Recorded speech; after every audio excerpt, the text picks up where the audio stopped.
पुरोगामी महाराष्ट्रात दोन समाजामध्ये तणाव निर्माण करणं योग्य नाही। मराठा ओबीसी आरक्षणावर ओमराजे निंबाळकर यांनी ही प्रतिक्रिया दिल्याचं पाहायला मिळत आहे। आंदोलकांचे प्रश्न सोडवण्याची जबाबदारी सरकारची आहे असं सुद्धा त्यांनी म्हटलंय।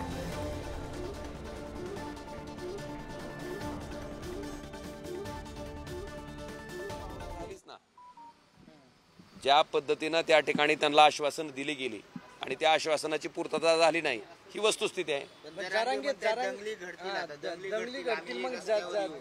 मला वाटतंय सगळ्यात महत्त्वाचं की सगळ्याच समाजामध्ये जातीय सलोखा असणं ही पुरोगामी महाराष्ट्राची आवश्यकता आहे, गरज आहे। अशा पद्धतीनं जर तेढ त्या ठिकाणी निर्माण होत असेल तर ते दुर्दैवी आहे, ते व्हायला नाही पाहिजे आणि सरकार नावाच्या यंत्रणेची ती जबाबदारी आहे। आणि जे काही आश्वासनं त्या ठिकाणी सरकार म्हणून दिलेली आहेत मला वाटतं त्याची पूर्तता करणं ही सुद्धा सरकारची जबाबदारी आहे। लोकसभेमध्ये मराठा आरक्षणाच्या संदर्भात भूमिका घेणारा मी एकमेव खासदार होतो।